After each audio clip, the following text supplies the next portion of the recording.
नाज़रीन अस्सलामु अलैकुम रहमतुल्लाहि ताला बरकातुहू। आज हम बताएंगे हज़रत सैयदना सलार मसूद गाज़ी रहमतुल्लाहि ताला अलैह कौन थी, इनकी हिस्ट्री। आपकी यौम विलादत अंग्रेज़ी कैलेंडर के मुताबिक 10 फरवरी सन 1050 ईस्वी को अजमेर शरीफ में हुई। आपके वालिद का नाम सैयद साहू सालार गाज़ी, आपकी वालिदा का नाम सदर मुअल्ला है। वालिद की जानिब से आप अलवी सादात यानी ख़ानदान बनु हाशिम के फ़र्जंद हैं। आपका नसब नामा कुछ यूँ है।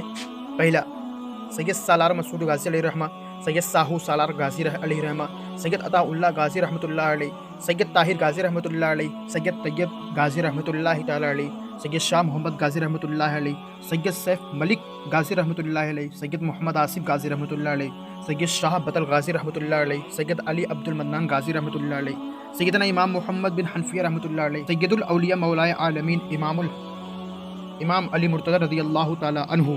तो इस तरह से आप मौलाए कायनात शेर खुदा मुश्किल कुशा ताजदार हल अता के फर्जंद हैं।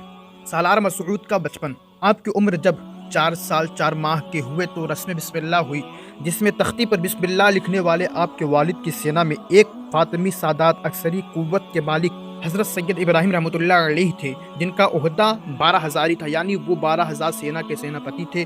फिर उनको आपका उस्ताद मुकर्रर किया गया। उनके पास तीनों इल्म थे, तलवारबाजी, घुड़सवारी और तसव्वुफ। फिर जब आपकी उम्र 11 साल की हुई तो उस उम्र में पढ़ाई के साथ साथ आपका अमल भी चलता था। आप बावजू रहते थे। आपने बचपन से कभी फ़र्ज नमाज नहीं छोड़ी। नफिल के आप बहुत पाबंद थे। दीवान में भी आपने वालिद के साथ बैठते थे। आप बहुत ही उम्दा तलवारबाज और घुड़सवार थे। आपकी आमद बहराइच शरीफ। आप अपने वालिद की तरह एक उम्दा तलवारबाज और जाबाज सिपाह सालार थे। आपकी सीरत को देखकर हर कोई आपकी तारीफ करे बगैर अपने आप को रोक नहीं पाता था। अल्लाह तबारक व तआला ने आपको हर चीज़ नेमत से माला माल किया था। आपको लाजवाब हुस्न व जमाल अता किया था। जब आप अपने लश्कर के साथ दीन की तबलीग के लिए मेरठ पहुँचे, जहाँ राजा आपके मामू जान का दोस्त था, उसने आपके आमद पर खुशी का इजहार करते हुए आपका शाही अंदाज में इस्तकबाल करना चाहा, लेकिन आपने मना कर दिया। आपने उससे कहा, मैं यहाँ ऐशो इशरत करने नहीं बल्कि दीन की तबलीग के लिए आया हूँ। कुछ अरसा रुकूंगा फिर निकल जाऊँगा।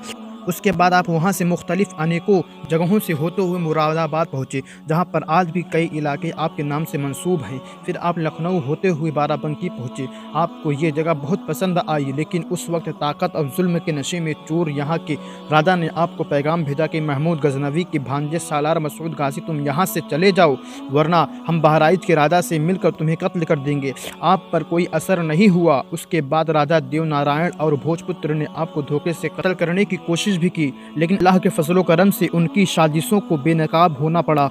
आप अभी बाराबंकी में ही थे कि आपकी वालिदा माजिदा का इंतकाल हो गया। उनको गजनी में ही सुपुर्द खाक अंतिम संस्कार कर दिया गया।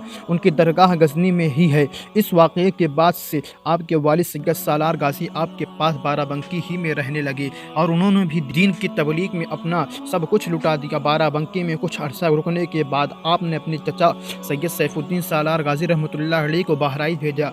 यहाँ पर राजाओं ने आपको कत्ल करने के इरादे से घेरे में ले लिया। जब ये खबर आप तक पहुँची तो आपने बहराइच की तरफ हिजरत कर ली और आखिरकार आपने 27 रमजान सन 1423 हिजरी में अपने मुबारक कदम बहराइच की सरजमी पर रखे।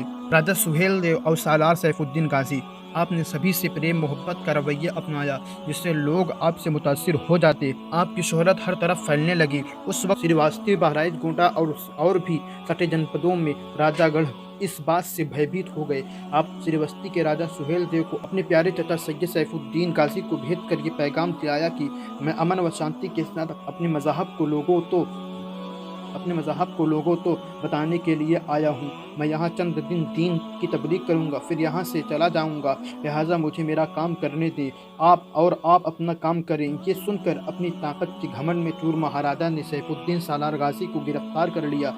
जब सैयद सालार मसूद गाजी के पास ये पैगाम आया कि आपके प्यारे चचा को श्रीवस्ती के राजा ने गिरफ्तार कर लिया, तो आपको बहुत गुस्सा आया, मानो आज कहर बरपने वाला है।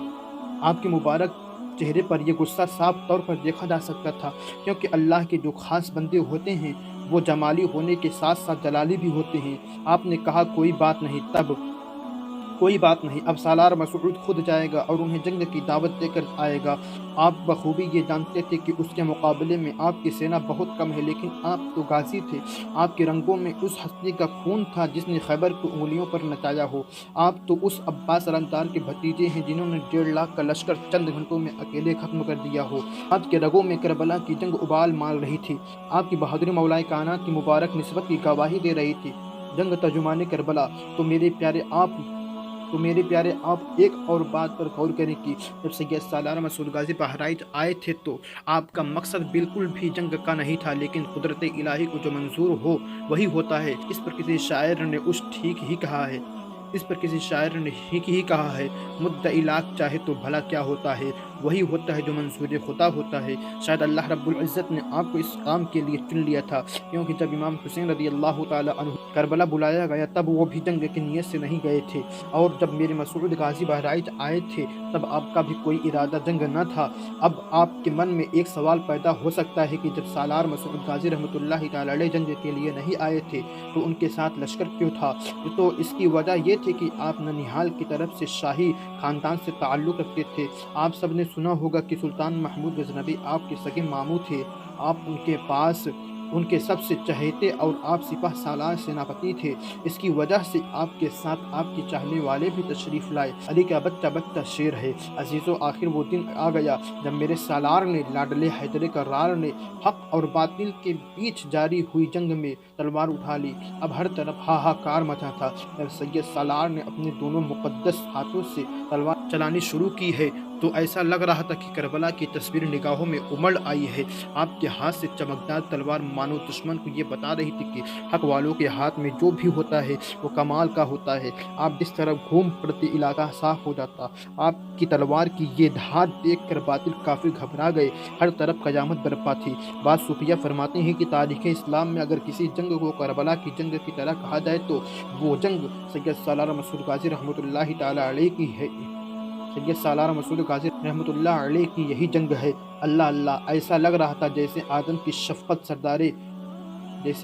शफ़क़त सरकारे गाजी को दुआ दे रही है, जैसे हज़रत नूह की शुजाअत सरकारे गाजी के बाजुओं में समा गई हो। ऐसा लग रहा था जैसे हज़रत इब्राहिम की खुल्लत गाजी की बलाएं ले रही हो। ऐसा लग रहा था जैसे मूसा का तकल्लुफ़ गाजी के लबों में समा गया हो। ऐसा लग रहा था जैसे हज़रत ईसा की रूहानियाँ मेरे गाजी के दाएं बाएं दस्तगीरी कर रही हो। ऐसा लग रहा था जैसे प्यारे मुस्तफ़ा ने अपने प्यारे लाडले मसऊद के लिए गुंबद खसरा में हाथ उठा दिए।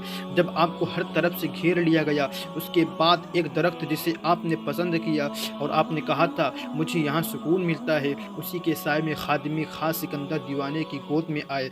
आपका जिस्म मुबारक लहूलुहान हो गया था। उस वक्त आपको हज़रत असगर की याद आ गई। आपकी आंखों में आंसू जारी थे। उसी वक्त एक तीर आपके गर्दन मुबारक पर जा लगा। खून का फव्वारा तेजी से बहने लगा। आपके लब से अल्लाह अकबर की सदा आई। ऐसा लग रहा था जैसे मौला अली का खून जोश मार रहा हो। अल्लाह अल्लाह, फिर आप अपने हकीकी रब से जा मिले। इन्ना लिल्लाहि व इन्ना इलैहि राजिऊन। लेकिन आपने 19 साल की उम्र में वो काम कर दिया है मेरे गाजी, जिसको बयान करने में मेरी क्या तमाम मुअल्लिफ की उम्र कमर पड़ जाएगी। अल्लामा इकबाल रहमतुल्लाहि तआला अलैह फरमाते हैं, ये गाजी ये तेरे पुरअसरार बंदे जिन्हें तूने बख्शा है ज़ौक़ खुदाई। दो नीम उनकी ठोकर से सहरा और दरिया सिमट कर पहाड़ उनकी हैबत से राई। अज़मत सालार गाजी। आखिरकार मेरे सालार मसूद गाजी रहमतुल्लाहि तआला अलैह ने अपनी ज़िंदगी अपने रब की राह में कुर्बान करके ये बता दिया कि ऐ ज़माने वालों, जो भी अपने आप को अपने रब के हवाले कर देता है, अपने नफ्स को मार देता है, अपने आप को मिटा देता है, वो यकीनन अल्लाह का महबूब बन जाता है और दुनिया व आखिरत में उसके लिए भलाई रहती है। इंसान तो इंसान, फरिश्ते भी उसके हक़ में दुआ करते हैं। डॉक्टर अल्लामा इकबाल इरशाद फरमाते हैं, शहादत है मतलूब मकसूद मोमिन, न माल है गनीमत न किश्वर कुशाई। सारा ज़माना शाहिद है कि मेरे गाजी ने सिर्फ 19 साल की बज़ाहिर उम्र में वो काम कर दिया कि ता क़यामत तक आने वाली नस्लें आपको सलाम पेश करेंगी। हिंद में इस्लाम फैलाने वालों का जब جب بھی تذکرہ ہوگا انسان اگر بھول بھی جائے تو جن و فرشتے آپ کا نام اس فہرست میں بالیقین سب سے اوپر رکھیں گے۔ آپ جس مقام پر فائز ہیں اس کا اندازہ اولیاء اللہ ہی سمجھ سکتے ہیں۔ آپ کی شہادت پر علامہ اقبال رحمۃ اللہ تعالی علیہ کا یہ شعر میرے ذہن میں گردش کر رہا ہے: طلب جس کی صدیوں سے تھی زندگی میں، وہ سوچ اس نے پایا انہیں کے جگر میں، کشادے در دل سمجھتے ہیں اس کو، ہلاکت نہیں موت ان کی نظر میں۔